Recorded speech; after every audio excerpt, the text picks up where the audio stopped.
Well, if you're planning on getting one of these V8 4Runners, then you might want to get used to seeing what you just saw there. She's thirsty. So there's a couple things I want to clear up right off the bat here. Even though I'm Canadian, I am going to be talking about miles per gallon. And if you got a problem with that, then shut up. The next thing is that the numbers I'm going to give you are hand calculated, that I did myself, to make up for the difference in tire size. And even on a stock 4Runner, I'm not sure how accurate the old Liometer there is. Can't really trust that thing. So these are hand calculated numbers. This is like real world stuff.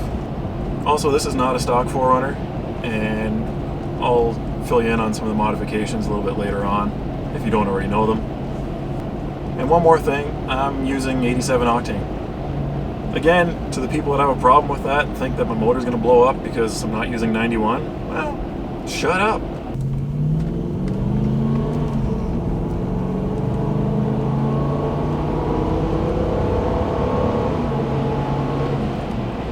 Well, I guess it's back to the gas station already. So the EPA rating for a bone stock V8 4Runner is 15 miles per gallon in the city, 19 miles per gallon in the highway, and then a combined 17 miles per gallon.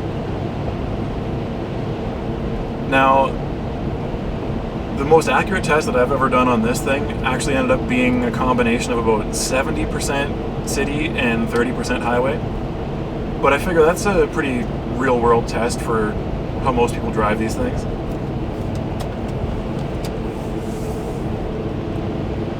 And what I saw was about 15.5 miles per gallon.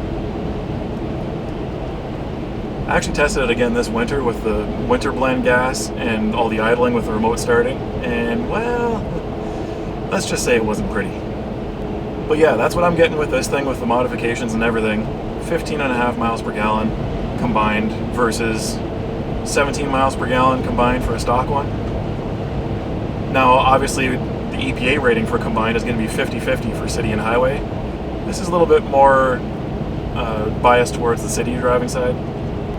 So I was actually pleasantly surprised with how close this modified 4Runner is to the stock numbers. I thought it was going to be a lot worse. I mean, let's be honest, it's not that great to begin with in stock form. Alright, let me give you a quick rundown on some of the modifications done to this one. So we got a few things that have helped the fuel economy and then a few things that have hurt it. And obviously first and foremost is the lift and tires. Now the lift itself is probably not going to make much of a difference.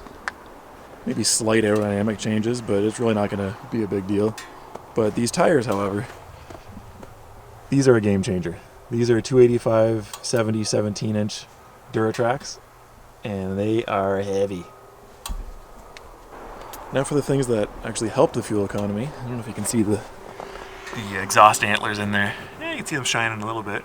We got a set of Doug Thorley headers, and those made the biggest difference for fuel economy. They definitely helped out quite a bit. And then we've also got the Gibson catback exhaust. Now I'm still running all of the original catalytic converters and the stock Y-pipe. It's just the headers and just the catback. And then I don't know if it makes a difference or not, but I've got a K&N air filter in it as well. I've been asked about ECU tuning on this too, and no, mine has not been tuned at all. I'm sure there's still some gains to be left on the table after having the headers and the exhaust and stuff. It's breathing better, so I'm sure that could be optimized, but that's not, I don't want to go down that road. I'm not really the biggest fan of mail order tunes just because every engine's different, and not to mention the climate that you're driving in is different. Like, I mean, if this thing is tuned to be good in California, a little bit colder here right now. So that all plays a role. My MR2 is dyno tuned with a standalone and everything, and that's just not a road that I want to go down with this. I want to keep this one as stock and reliable as possible. And performance isn't really a big deal for me with this. I'm looking for reliability, and that's about it. So I ended up gaining back most of what I lost with just the headers and exhaust. I'm freaking pumped about that. I had never expected that.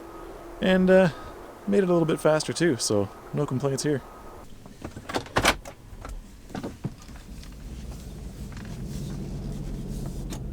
So there you have it, people.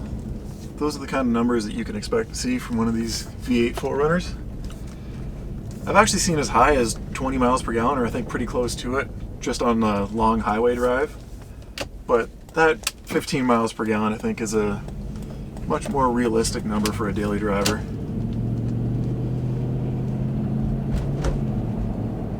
It's not great, but it's not bad really for what it is. Like basically, I'm about 1 mile per gallon worse than stock with modifications, so I can't really complain about that. And keep in mind, this is an off-road capable body-on-frame SUV with a 7,500 pound tow rating. Plus it sounds pretty freaking good too. Well, I don't know about you, but I'm glad that I was able to fill up my tank for a decent price one last time before World War III starts, so that's cool. But anyways, thanks for watching guys, and I'll catch you on the next one. See ya.